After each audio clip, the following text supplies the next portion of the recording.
ज्ञान RV YouTube channel में आप सभी का स्वागत है। आज की इस वीडियो में हम आपको बताएंगे कि मैथ विषय की तैयारी कैसे की जाए जो एग्जाम में अच्छे अंक की प्राप्ति कर सके। आप मैथ विषय को पढ़ रहे होते हैं तो आपको ढेर सारे ऐसे चैप्टर्स मिलते हैं जो देखकर आपको ये समझ में नहीं आता कौन ऐसे चैप्टर पढ़ें जिससे एग्जाम में अच्छे अंकों की प्राप्ति कर सके। तो इस वीडियो के माध्यम से हम आपको ये बताएंगे कि वो कौन कौन से ऐसे चैप्टर्स हैं जो पढ़कर आप एग्जाम में अच्छे अंकों की प्राप्ति कर सकते हैं। तो ऐसे रोचक जानकारी को प्राप्त करने के लिए हमारे चैनल को सब्सक्राइब कर लें, बेल आइकन को भी प्रेस कर लें जिससे समय समय पर आपको वीडियो का नोटिफिकेशन प्राप्त होता रहे।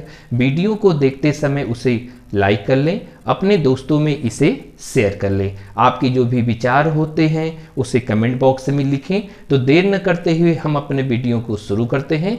आप हमारे साथ बने रहिए।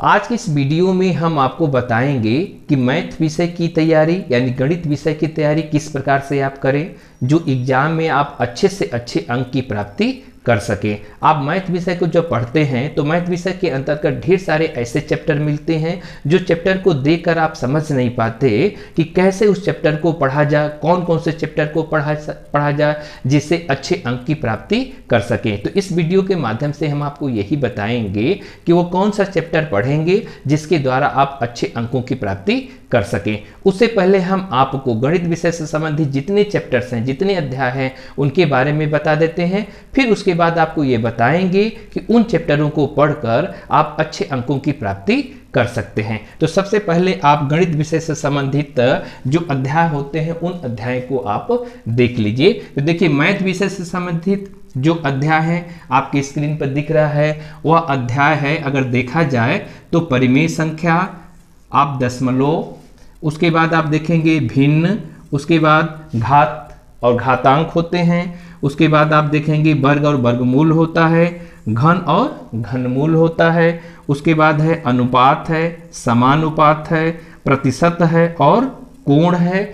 उसके बाद आपके जो अध्याय होते हैं वृत्त है, त्रिभुज है, परिमाप है और परिमाप के बाद देखेंगे तो क्षेत्रफल है, आयतन है और उसके बाद साधारण ब्याज है और उसके बाद है चक्रवृद्धि ब्याज और प्रायिकता यानी प्रोबेबिलिटी।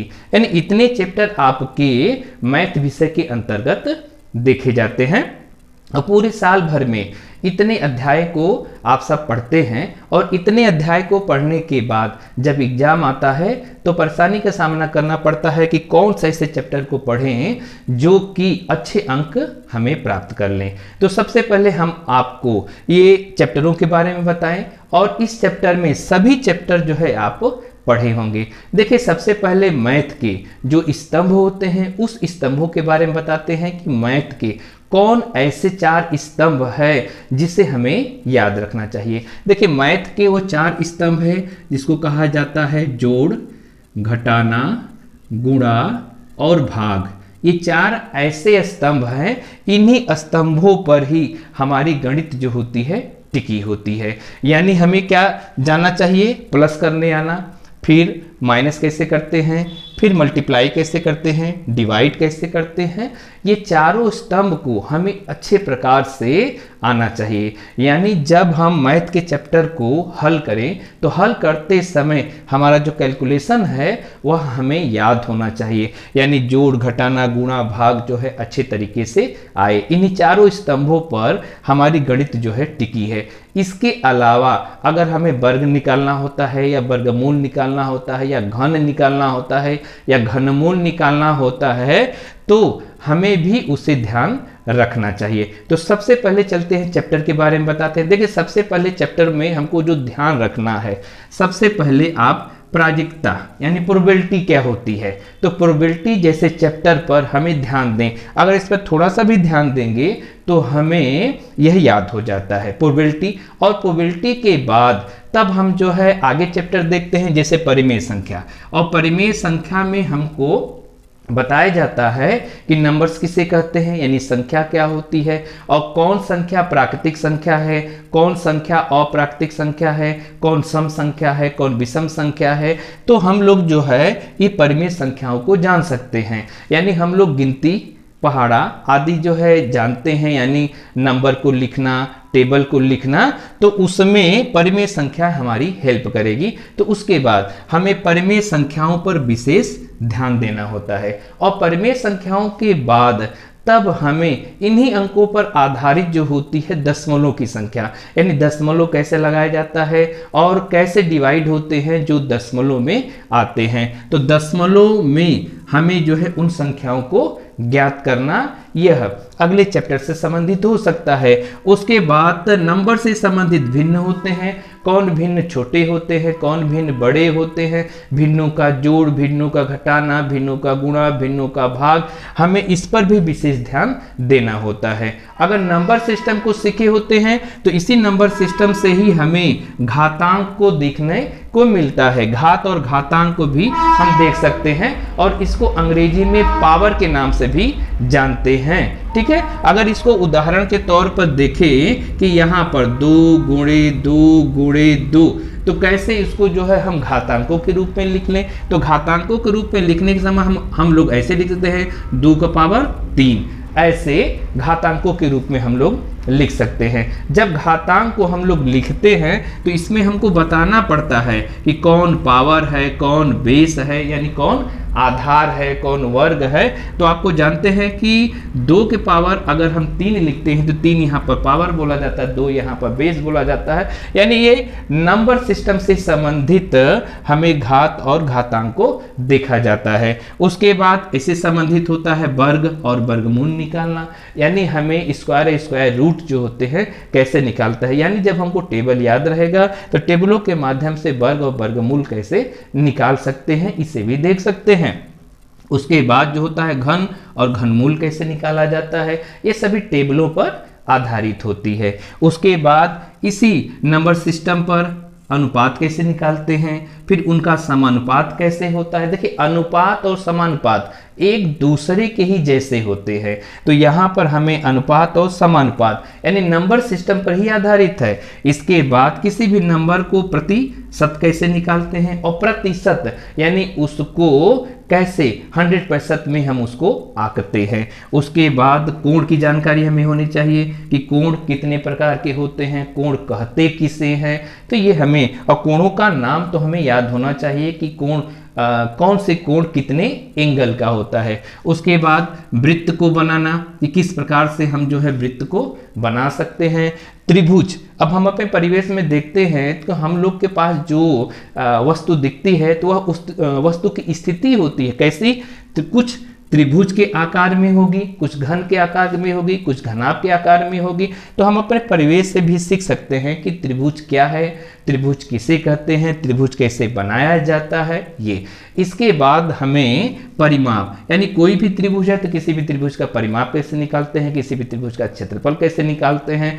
अगर त्रिभुज के अलावा आयत है तो आयत का परिमाप कैसे निकालेंगे, आयत का क्षेत्रफल कैसे निकालेंगे, तो हमें ये ध्यान रखना पड़ेगा। और यहाँ पर परिमाप और क्षेत्रफल में हमें जानना क्या होता है। परिमाप जो होता है लंबाई और चौड़ाई का दूना होता है, ये हमें पता है ना कि परिमाप जो है लंबाई और चौड़ाई का दूना होता है। और अब यहाँ पर क्षेत्रफल क्या होता है, क्षेत्रफल का मतलब होता है कि कोई भी वस्तु है, चाहे वो त्रिभुज के आकार में हो चाहे आयत के आकार में हो, उसका अगर हम लंबाई चौड़ाई का गुणा करते हैं तो हमें क्षेत्रफल मालूम होता है। इसके अलावा हम लोगों को इसकी इकाइयों पर विशेष ध्यान देना पड़ता है। जैसे परिमाप की इकाई जो भी है, यानी प्रश्नों में जो इकाई दी गई है, चाहे सेंटीमीटर में, चाहे मीटर में, चाहे किलोमीटर में, तो परिमाप वही होता है किलोमीटर, सेंटीमीटर, जो भी। उसके बाद क्षेत्रफल है, तो क्षेत्रफल को हमेशा इनकी इकाई को देखा जाए तो जैसे वर्ग सेंटीमीटर, वर्ग मीटर में इनकी इकाई को देखी जाती है। तो यहाँ पर हमें ये ध्यान रखना पड़ता है, ठीक है। उसके बाद होता है आयतन को निकालना। देखिए, आयतन कैसे निकालते हैं, किसी भी वस्तु को अगर हम देखते हैं तो उस वस्तु का लंबाई, चौड़ाई और ऊंचाई या मोटाई हम जो है यहाँ पर मल्टीप्लाई करते हैं तो उस वस्तु का आयतन निकलता है। और आयतन का अगर हम यहाँ पर इनकी यूनिट देखी जाए, इनकी इकाई देखी जाए, तो इनकी इकाई घन में होती है। क्यों? क्योंकि यहाँ पर आयतन क्या है? लंबाई, चौड़ाई, ऊंचाई। तो यहाँ पर घन के रूप में हम देख सकते हैं, यानी घन मीटर, घन सेंटीमीटर, ऐसे ही। ठीक है। उसके बाद जो है साधारण ब्याज है। हम ब्याज कैसे निकालते हैं? ब्याज को निकालने के लिए आप अपने बुक में पढ़े होंगे, आपके अध्यापक लोगों से बताए होंगे कि कैसे ब्याज निकाला जाता है।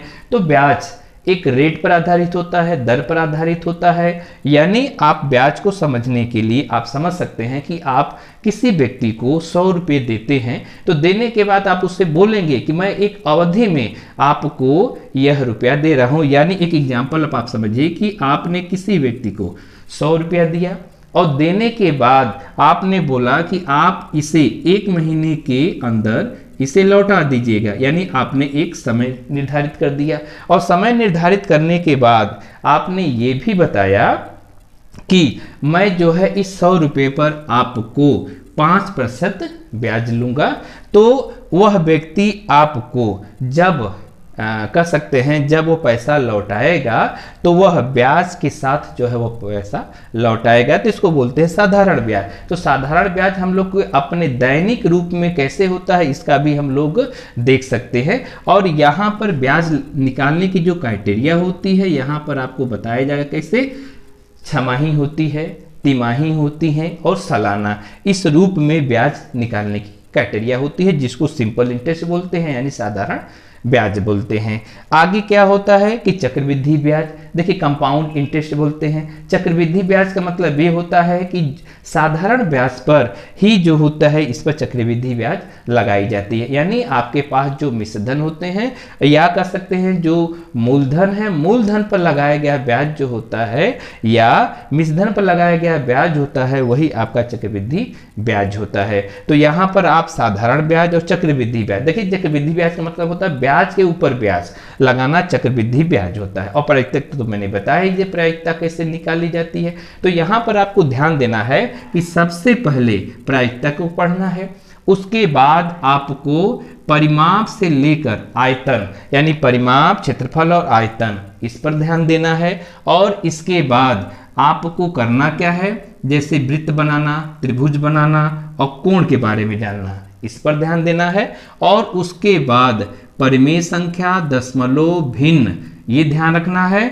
उसके बाद अनुपात और समानुपात और प्रतिशत, इस पर जो है विशेष ध्यान रखना है।